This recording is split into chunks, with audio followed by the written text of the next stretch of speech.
I will turn it over to you, Amanda. Oh, amazing. Well, thanks, David. And hello, everyone.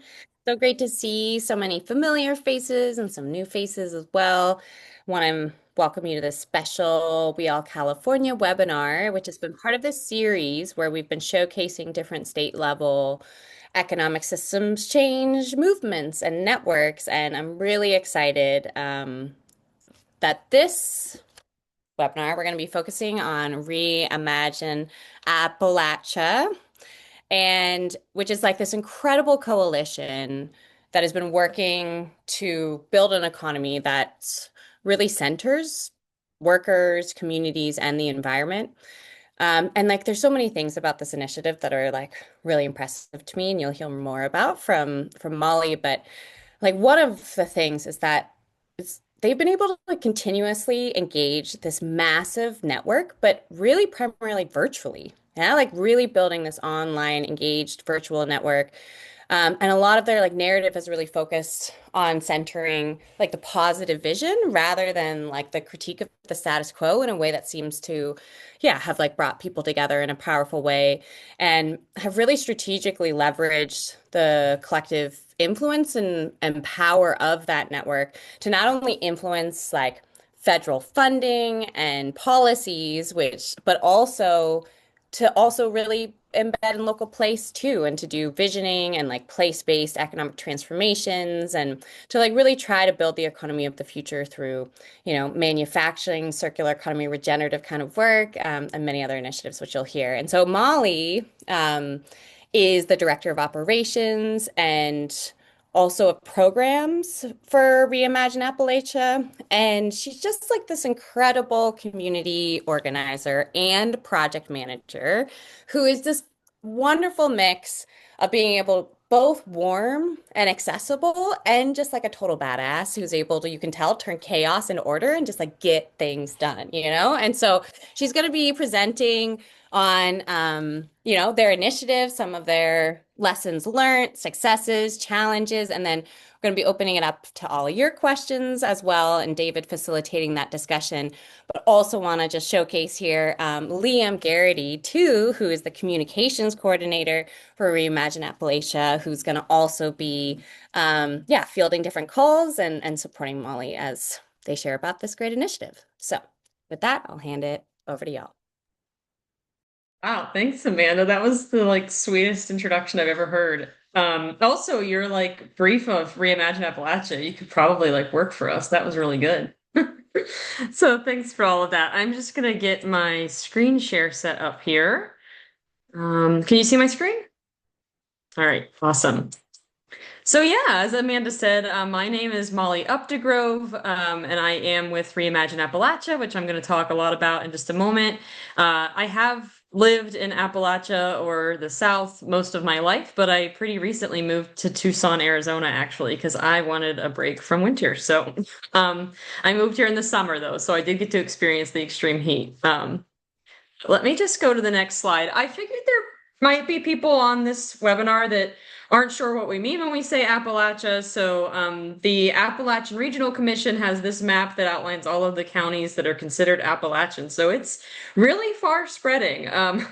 Not a lot of people realize how far and wide it goes, but this map does feature the Appalachian region. So when we talk about Appalachia, this is what we mean, and when we talk about Reimagine Appalachia, I'll get into where our sort of specific boundaries are and whatnot.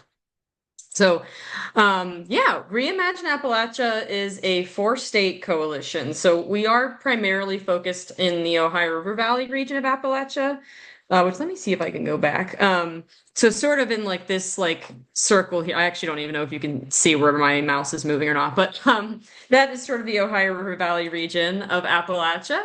So Kentucky, West Virginia, Pennsylvania, and Ohio. Those are the four states where most of our partners are.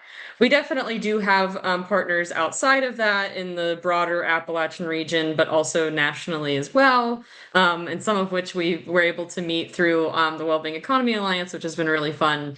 But yeah, as Amanda also alluded to, we are completely virtual. So we have always been entirely virtual. And it will probably keep being that way. And not only, we actually did form in early 2020, so the pandemic, of course, sort of forced the virtual atmosphere. But I will get into our timeline in a second here. But also, because we are a regional coalition, the virtual aspect of our work has really helped us be able to include as many people, communities, and stakeholders as possible. And so we really do try to do a lot of that work, crossing state lines, and a lot of our partners might be doing really similar work in Ohio to a organization in West Virginia, and it's really cool to see them bouncing ideas off of one another because they still have that same sort of regional identity. And yeah, ultimately our goal is that we are working on promoting an economy that benefits workers, communities, and the environment. So we traditionally have always done a lot between labor and environment, and that's sort of how we got started, which leads me to the next slide. So when Reimagine Appalachia formed, it was a couple of different think tanks and research organizations, primarily in the beginning, came together to form a coalition. They knew that a lot of federal infrastructure funding was getting ready to come across the finish line and really wanted to ensure that our region had a seat at the table in those conversations because the Appalachian region has been extracted from for a very long time, but we often don't get the resources and capacity to help build back up. And so we really wanted to advocate for the region. And so it initially formed that way, but then we grew with all kinds of diverse stakeholders involved. So that ranges from environmental advocates to local government officials to labor leaders, federal agency partners, faith leaders, you name it. We try to include as many people as we can. Definitely a lot of economic development organizations as well, and had sort of created this blueprint.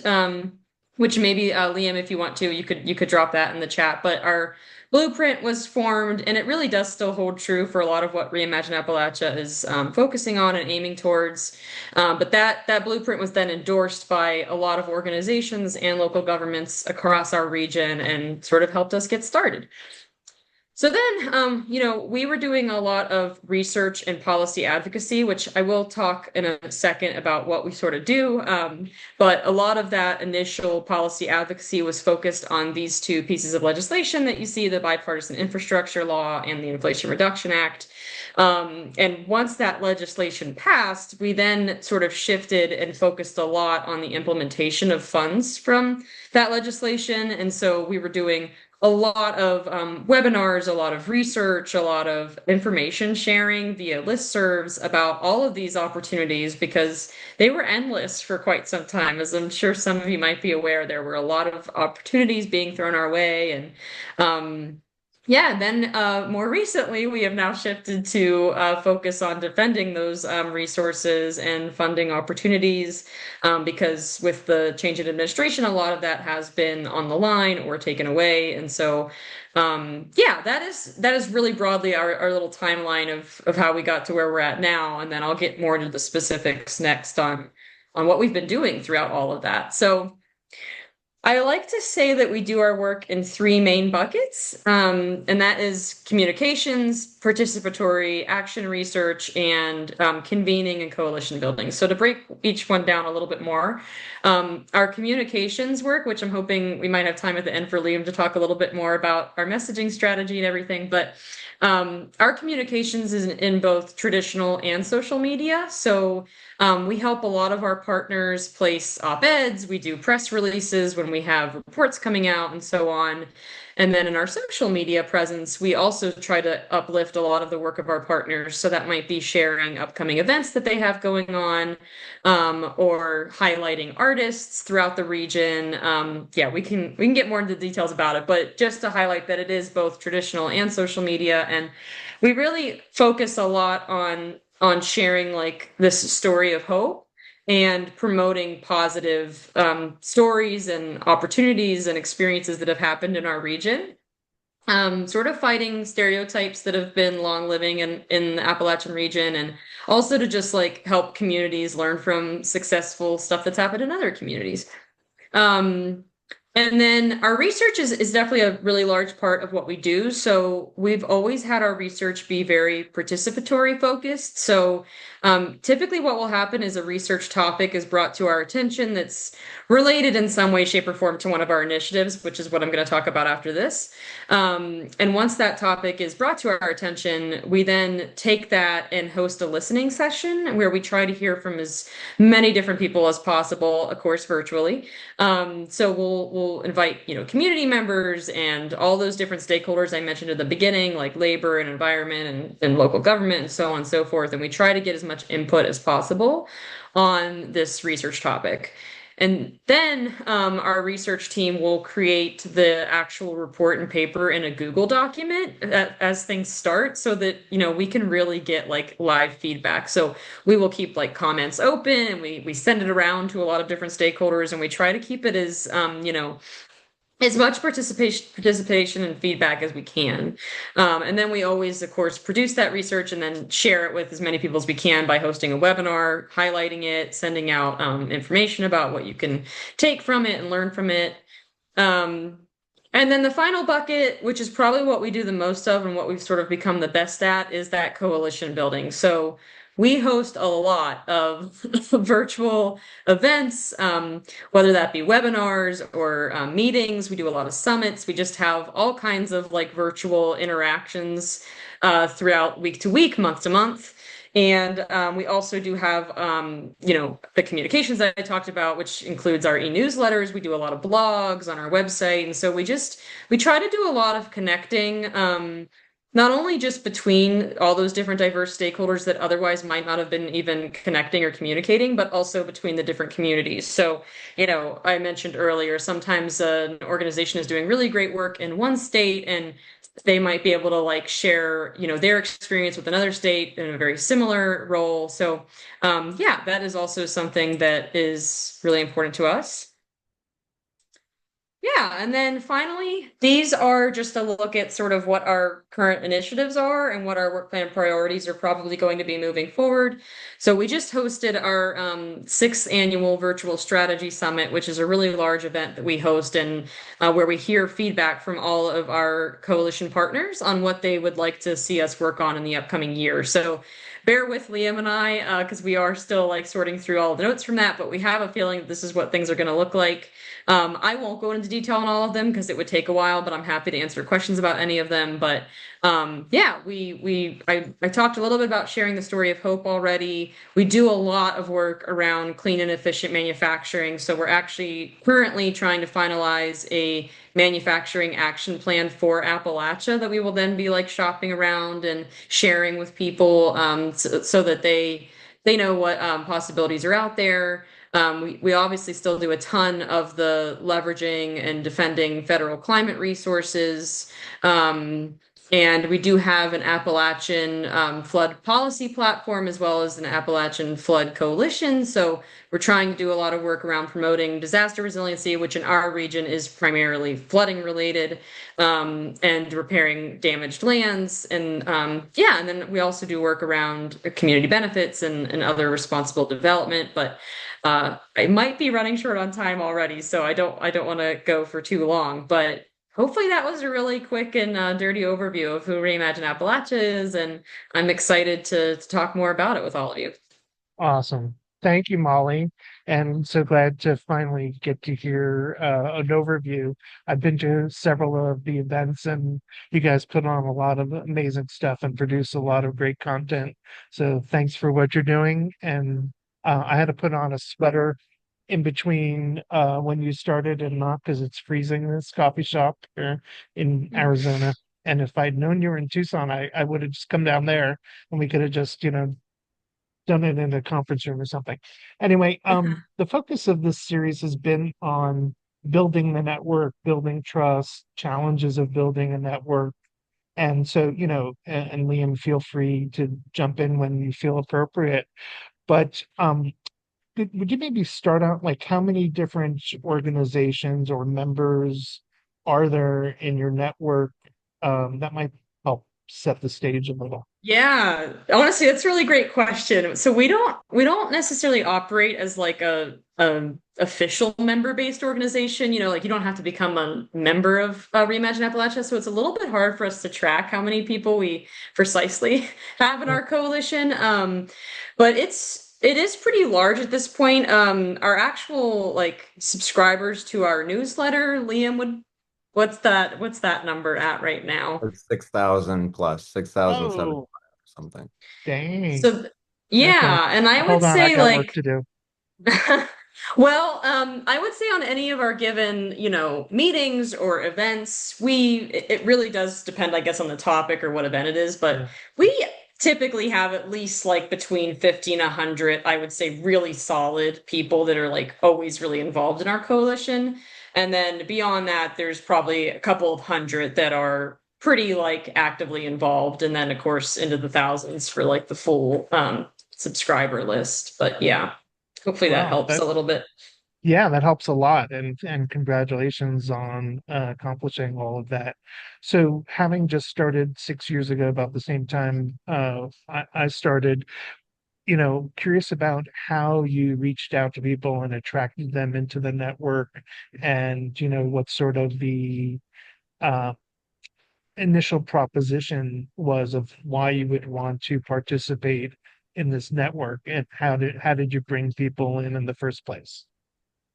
Yeah, great question. I think I will answer it and then also ask you, Liam, to add in any thoughts you have, since we've grown quite a bit since Liam actually joined as well. So I would say the first thought that came to mind, that the biggest thing that we've been able to do to like get people involved and I think have people trust us is that whole idea of sort of talking about what we're for and not what we're against. So, we do have pretty delicate relationships sometimes between our labor and environmental partners. There are certainly like instances where an environmental advocate would want us to say something that we don't really feel comfortable sharing because we know that it would upset the labor partner. But when the labor partners and the environmental advocates are working together, it's like beautiful, all these like outcomes and, stuff we've been able to see happen. And so there's a reason why it's important for us to keep those relationships still. Um, and so that's the first thing that came to my mind. Another thing, honestly, is being really just like good about following up and staying connected with people. So anytime we host an event, we always send a follow-up note out pretty quickly after the event that will include all of the links that were dropped in the chat and any resources shared. And I found that when we started doing that more, I guess all of the time, like when we were consistent with it, that definitely people started showing up more because I think they knew, oh wow, like I'm really getting these like resources from showing up to these, virtual events and virtual meetings. And I would also say that around the time that the legislation had passed and we were then sharing out information about, how to apply for this federal funding opportunity or how to do this, or that definitely also like brought in a lot of people because there was just so much information being thrown out there all the time. And to have like, a situation where we could bring in someone that could just break it down for 30 minutes was really like helpful and productive to people. So I could probably go on for quite some time on that question because there's a lot of reasons why I think it's come the way that it is now. But Liam, do you want to add anything? Yeah, I would say like the fact that it is a coalition makes forming new relationships feel really easy because I feel like all of a sudden you'll find yourself on a collaborative project with members of three other different organizations, and then you are very compelled to like hold up your end. So then you can start building trust with other organizations outside of Reimagine, and then they might be working on other projects that they might want you to be involved in. You can just engage in that. You can meet a bunch of new people. I will say that another thing is resource sharing. Like I think it's so wonderful, like being able to collaborate with like local advocates and places that like in McDowell County, West Virginia, where they have broadband issues and things like that. They need digital resources. So I can kind of and have done things like I can make sign up forms and action alerts to help people contact the representatives. and get and provide that to them, and then work with them to do storytelling. So they kind of gather the story content. They know who to connect with, who to interview. And so it's getting to trade on those resources is very valuable. I also think one thing I've noticed with trust is how much I've had to learn just to be really sensitive about the people and the communities of Appalachia. Especially like one anecdote I can give was I was doing a video project about water issues, and there was this one shot that I thought would was really good, and I was asking if I could use it. I said that would be hey, could I use this? That'd be a great shot. And the activist who was living in West Virginia, who I was talking to, said, um, just kind of responded like, yeah, it's very powerful. But I realized in that moment I was referring to it as, oh, that's a great shot. That'd be great to use. It'd be impactful storytelling. But for her, it was like directly impacting her life because it was a broken water spigot. And so I wasn't thinking about that. And so it's constantly kind of yeah, I have to really be conscious and grow in order to, I feel like, build on that trust. But those are some things that come to mind, definitely. Yeah, that's helpful. Um, so in I'm having a little trouble getting a complete picture in my mind. I know there's a large list, and then there's like a group of co people that you would consider more coalition partners, and it sounds like there's a smaller circle of like people who are much more actively engaged. And so there's like these different circles, and perhaps because your region is long, that there might be other multiple circles going on uh, as well. And so, maybe in one of the more active circles, I'm just curious about where you might have issues, in trust, and where it takes a little more effort and intention to keep that trust intact, or, what sort of things you have to navigate uh, in the more active circles. Hmm. I think I guess what comes to mind is honestly keeping people included. So in some of those like circles of people that are just, have the capacity or just are like more connected and showing up to our events or meetings, we also like take their input and, resource sharing really seriously. And so we will have like time at the end of a lot of our calls or events for people to share updates on what they're doing at their organization or what work do you have going on. We have a working group that we call Community Conversations, where we actually sort of created that and bridged it out of more like proper, I guess, external facing like meeting that we host every 2 weeks, where we provide updates to all of our coalition partners and what we've got going on. People were saying like they wanted to be able to interact with one another more and like have more opportunity to converse. And so we literally just started this like group that once a month comes together and just says like, this is what is happening in my community right now, and here's how it's impacting me. Do you have a recommendation? And I think just like having that like open space for people to be able to like connect and work with one another has really helped. And I mentioned even with the research and some of those like smaller circles that are working with us, we also like will reach out to them individually to say like, we're producing this paper in 2 weeks, and we saw that we haven't been able to get your feedback on it yet, and that's really important to us. Will you tell us what you think?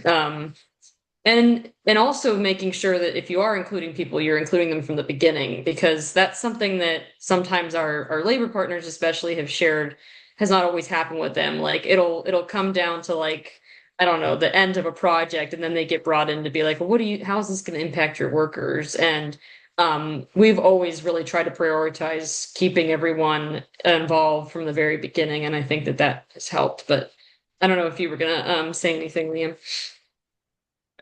No, I guess the only thing I would add that you already pretty much said is just like the thing that is a little tricky to navigate is not going at anything negatively, like not um, Mm.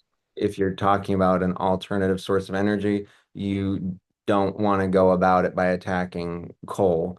And that's something that's kind of, I'll read the comments that people have on posts or videos or content, and they think that, if something has to be really carefully structured, otherwise it seems like it's attacking the whole way they've lived, made money, supported their families. And so that's something that is always important to navigate, I feel. Yeah, thank you.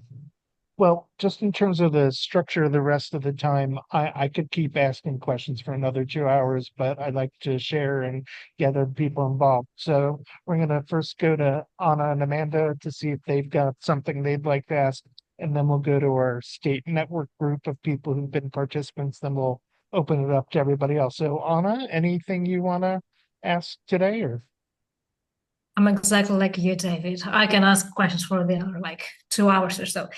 I was amazed, especially about what he said, how you include people from the very beginning, because at least from Will's perspective, that has always been a challenge because you always want to include people and make them feel welcome and make them feel that indeed you value their input and their ideas and their perspective. But there is always the challenge of capacity. Like at some point, you reach a point that you no longer have the capacity to dedicate more time to have these conversations and engage with people and then incorporate their feedback.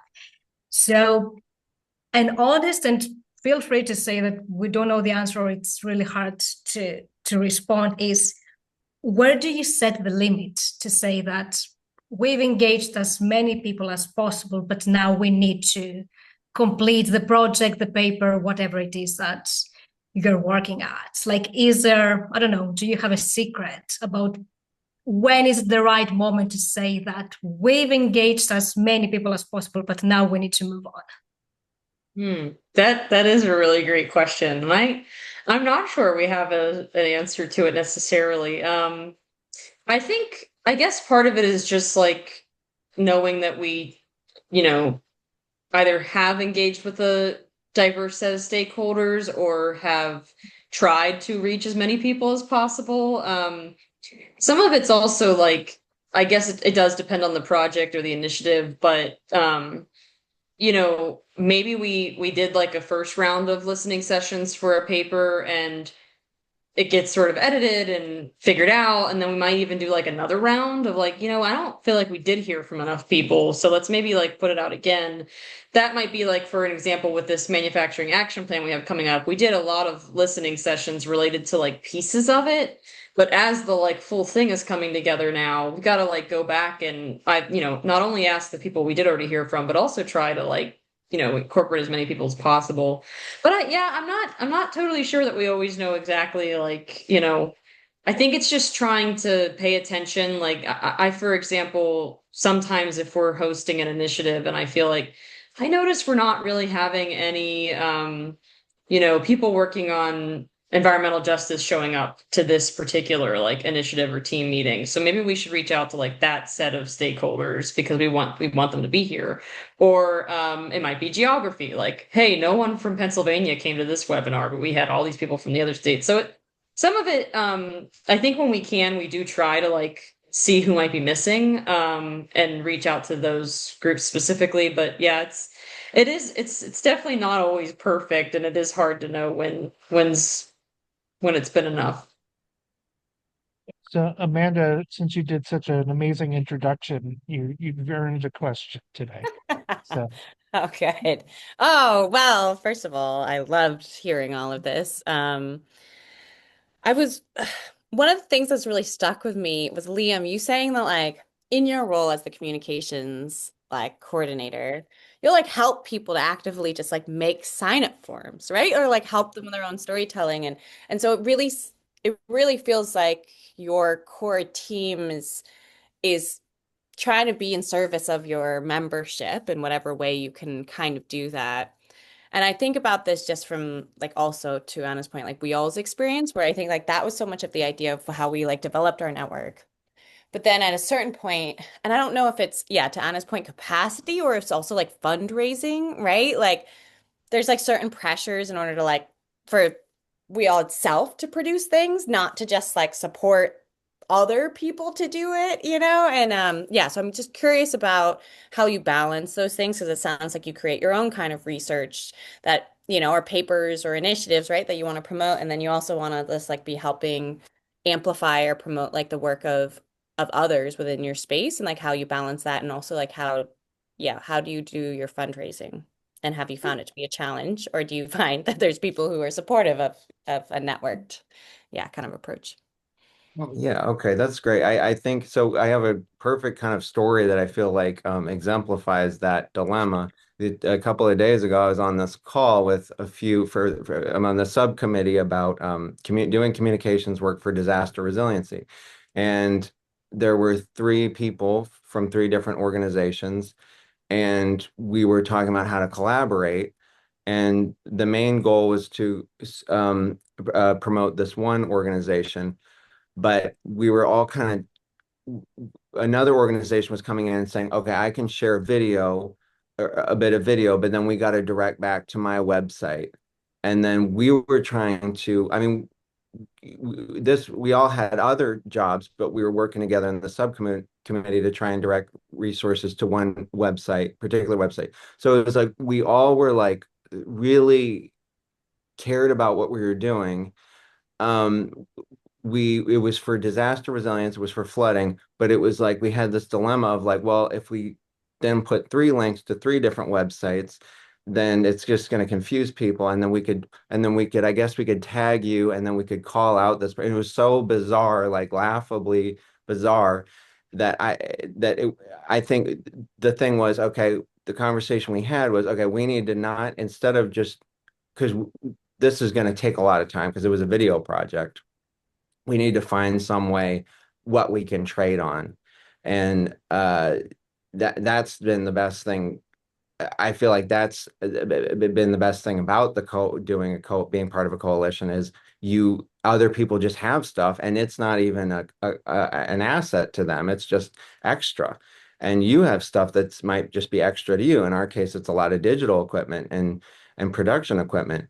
And so I love giving that or sharing that. But sometimes when you're in a situation where it's like, this is a really good project, I have no time for it.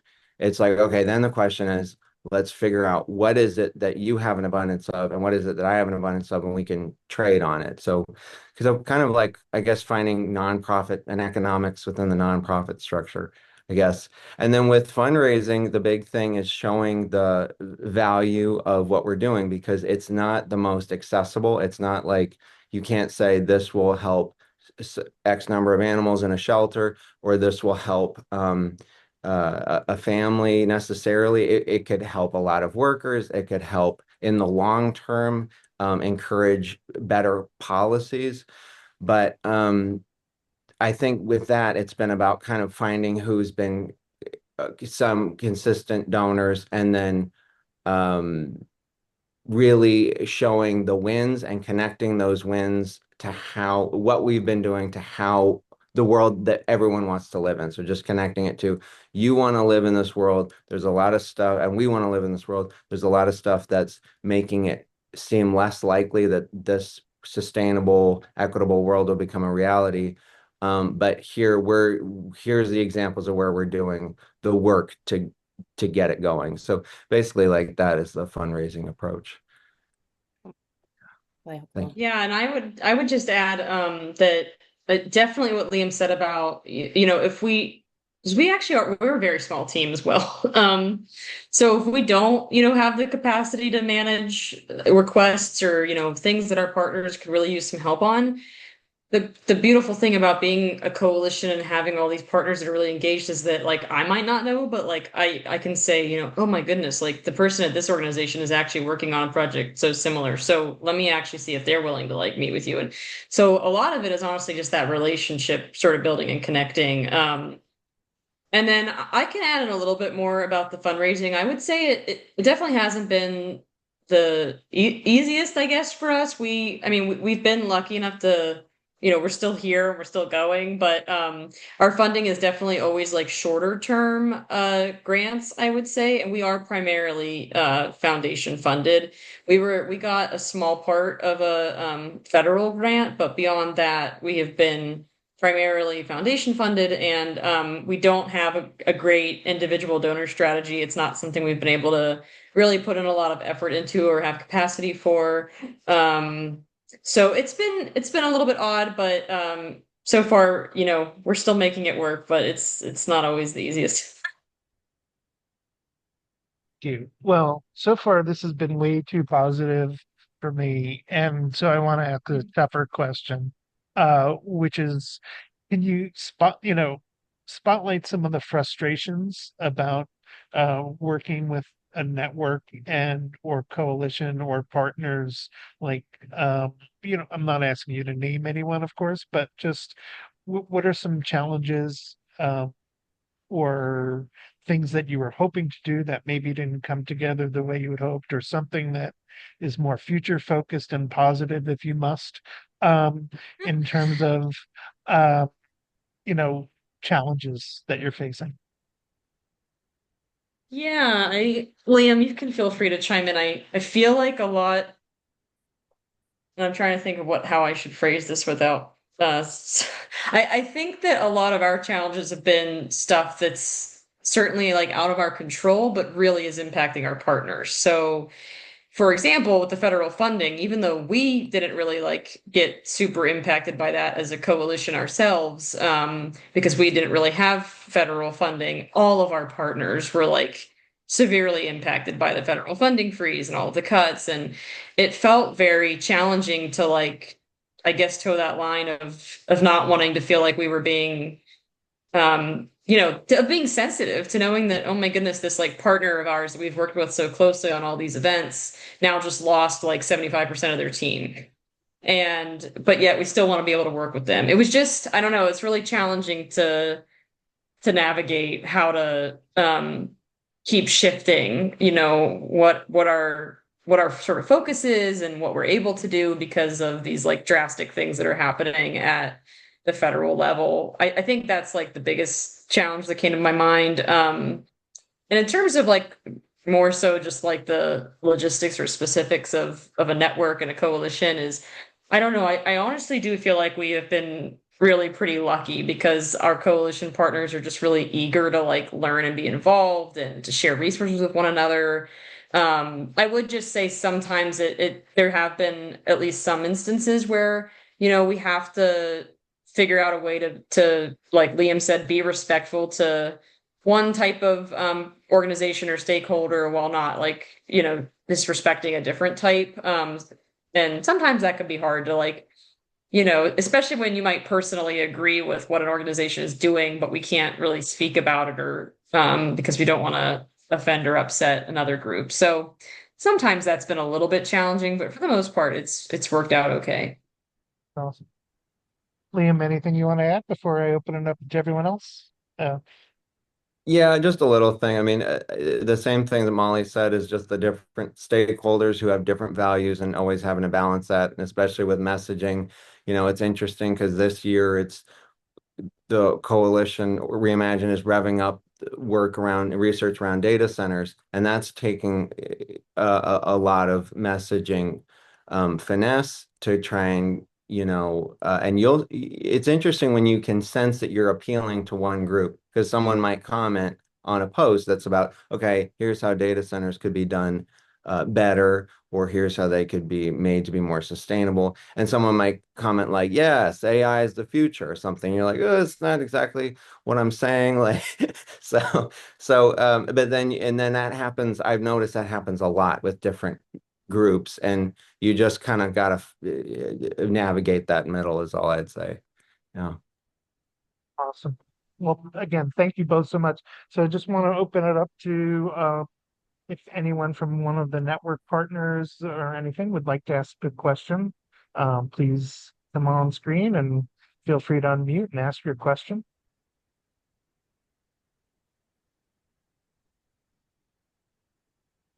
No one? David, oh, David, I have a question. Please, Paduma. Thanks. Thank you. Hi, everyone. My name is Fatuma Fido. I am with People's Economy Lab at Washington State.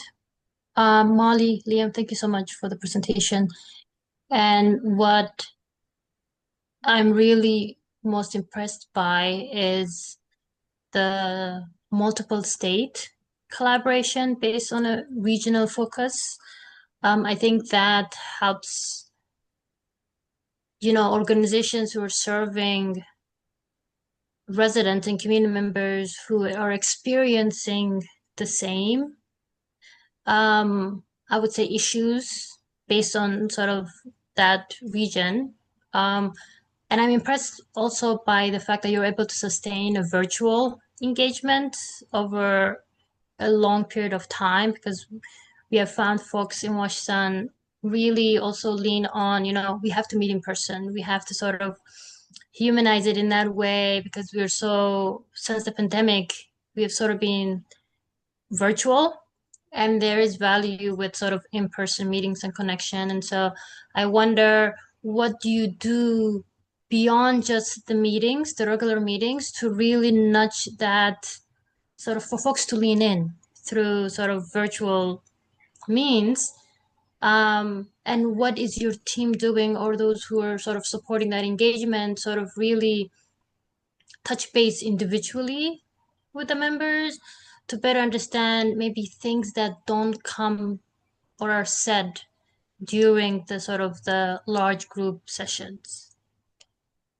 I love that question, Faduma. Thanks. I think so. I would say part of it is that when we are, which I'll get into what happens outside of the events and the meetings in a second, but I will say during the meetings and events, I think part of what has kept people engaged is that we try to really get a lot of like input from people even on the meetings or events. So we use Mentimeter a lot. I don't know how many of you have used Mentimeter, but it's sort of like a live polling, platform, and people really like it. People interact pretty well with it. What I like about it is if we are having a larger meeting or event, it allows for everyone to be able to give their input versus, if we do just like call on people or ask people to raise their hands, there's no way we're going to be able to hear from everyone. So that has really helped. I mentioned the follow-up notes. Those are really important. We always send those out after. And I really like encourage people to reach out if they have additional thoughts or questions or resources after an event or a meeting. And that has definitely helped significantly. We do certainly like have one-on-one calls with partners or organizations from time to time, especially if they have like a project or something that they want to like collaborate on or speak about. That has definitely helped with some of that more intentional like one-on-one engagement. And sometimes we also, I mentioned we have these coalition updates that we do every other week. We always offer space, not only for like anyone to share like links in the chat or upcoming events they have going on, but we actually spend a pretty good chunk of that call highlighting the work of one of our partners. So we will have them come in and either just speak about their work like generally and here's my organization, here's what we do, or here's my community, or it'll be like a very specific project they have going on that they want others to know about and share about. So I think just trying to you know, engage with people and stay connected. We actually did an entire webinar that was focused on coalition building in the virtual space. So we had a lot of other like tools and things that I'm happy to like share of ways that we've been able to engage with people virtually. There's some pretty cool tools out there that make it a lot easier. So yeah. Liam was just going to check with you before I took the next question. So, Yeah, I don't have, I mean, I'd say what struck me joining 2 years ago, Reimagine Appalachia, was how laid back it is and how much space is created for people to give input. Like all the Zoom meetings are in meeting format, not in webinars, but somehow well, there's like maybe hectic moments. It's sometimes someone will just kind of come off like midway through a speaker webinar and start talking, but it's like, Molly and others are super laid back, and it always kind of works out. It's never really tense. And so it feels like very conversational and laid back, but still like like stuff is getting done. For me, it's mostly just about if keeping things open-ended on social posts, on emails, saying, is there any, feedback or anything you would like to see? And recently someone reached out and said he was interested in doing like a photography project in West Virginia. And so I just was like responding to a large newsletter email. And so I just, was like, okay, made sure to meet with him and give him resources and just like really, I feel like uh, I have gotten much more like open and conversant with just everybody being at Reimagine Appalachia, I'd say. Awesome. So, Michael, I saw you raised your hand. Would you like to come on and ask a question? Uh, sure. Good to see you. Hello. Hi, Michael. This has been so stimulating in several ways. I think I'm going to throw a nasty question out, but I really have loved both who you're being, how you're being, and just seeing all the relationality, which is what I believe is part of what needs to be built in the world. But this is the attacking question that I want to posit about building community and relationality. That there is a perspective in the world that that's a waste of time, that's inefficient, that is part of the problem, and that that's what needs to be wiped out. And that there's a kind of no, that's those are weeds, and we need to burn that brush out. And so for folks who are very much, no, we just need to, just bring everybody in and just listen long enough and it's all gonna kind of work out. It's kind of like going to a gunfight with the wrong defenses. And so the question of, in a state where there's very strong, what is the way to call people in? And what are you calling them into? Especially when you're talking to antagonists.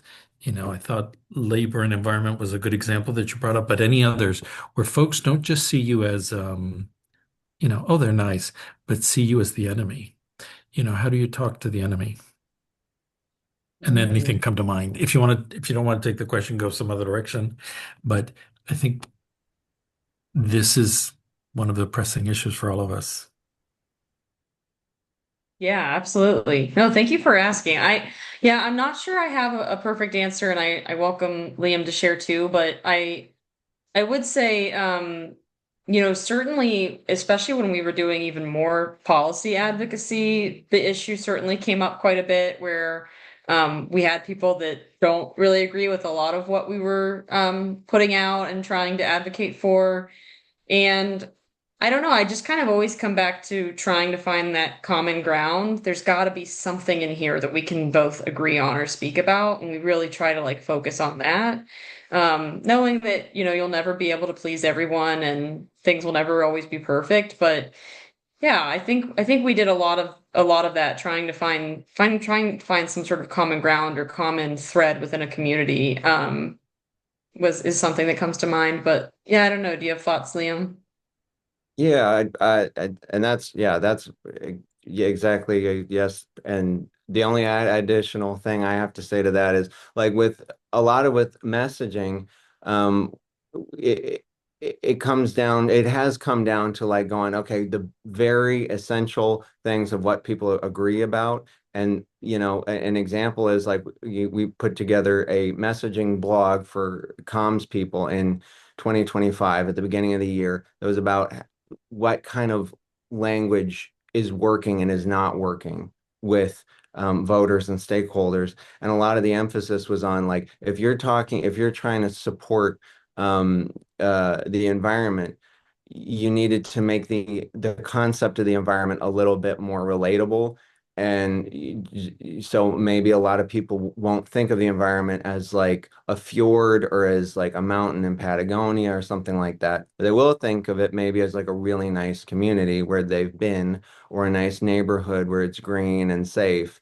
And so you have then an image there that you're trying to protect. And that can have a lot to do with, okay, well, we don't want smog polluting this beautiful community. We don't want the water contaminated.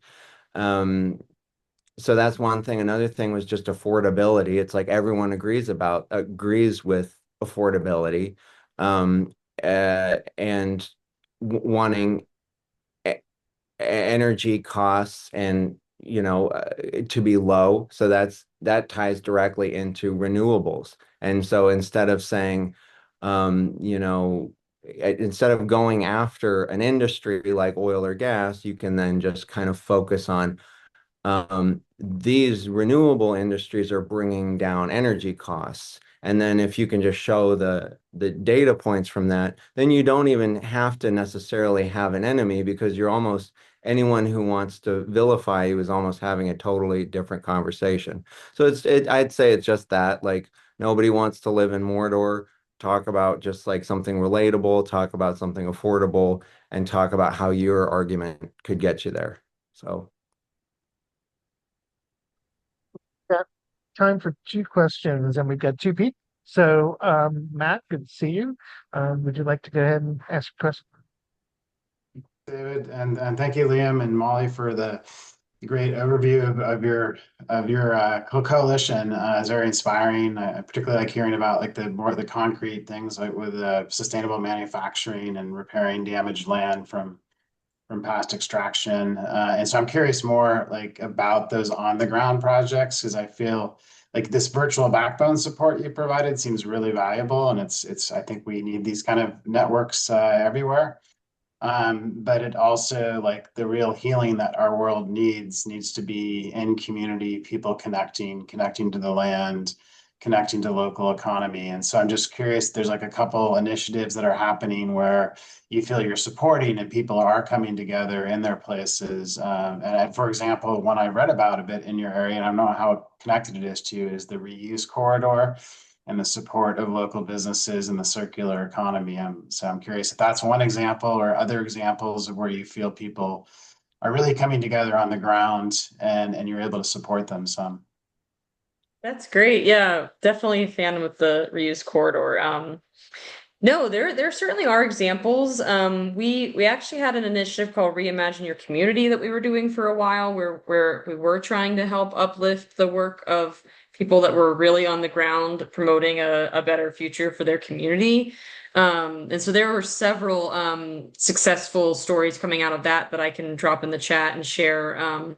Some of which are related to art and culture, which is another initiative that we had been doing some work on and got a lot of, I guess, people were really excited about some of our arts and culture work, especially on social media.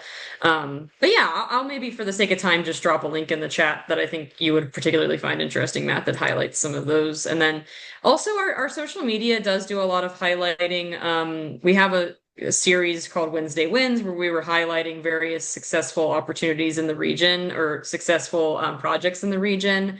And that has been really cool to see come to fruition. And we're thinking of highlighting some more stories called like Bright Spots, some sort of series we'll do soon too. So definitely check us out on our social media pages as well, because we're doing a lot of that there. Liam, if you don't mind, I'm going to take Kirsten's question so we could squeeze one more in. Kirsten, hi. Hey, thank you so much. What an amazing presentation and work. Congratulations. I really like how organized you are with so many initiatives and ongoing work groups that you have. Reflecting on kind of what Liam shared about the data center initiative, how are you able to move so quickly, like relatively quickly, to respond to things actually happening, coming up in your community? And how do you mobilize the work group team around that? And also, I mean, the news coverage that you've gotten around that issue is really phenomenal. So if you could just maybe share a little bit about how like that came up and how you get teams to kind of work on these initiatives and keep them going.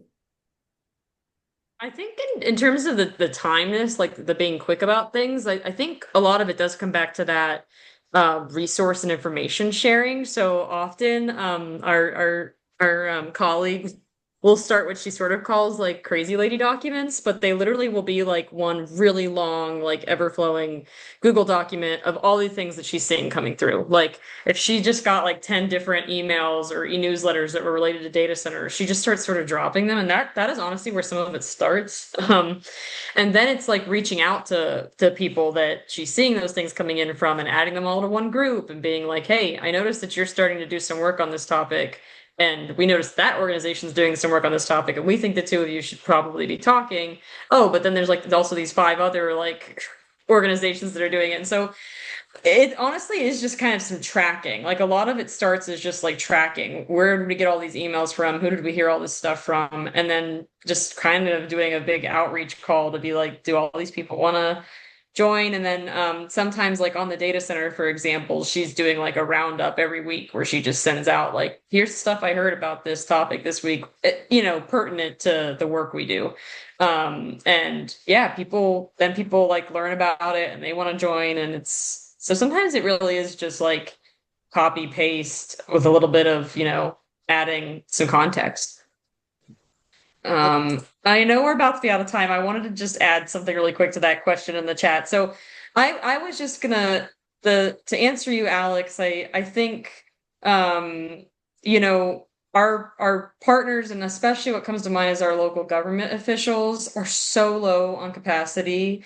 Like we're talking about some pretty rural areas where like the city mayor has like a full-time job and coaches the little league team, and being the mayor, they don't have a lot of capacity. And so I think if there was like one thing that we really like need or could use in order to fully realize our vision, it's not only like our partners having more capacity to be able to apply for funding or share information with their community members, but also on our part, we definitely could use more capacity and our actual team in the operations of everything. There's like other research we would like to do and other topics we would love to be able to like discuss and dive into, but we just don't have enough people on our team to do it. So that's what I meant by capacity.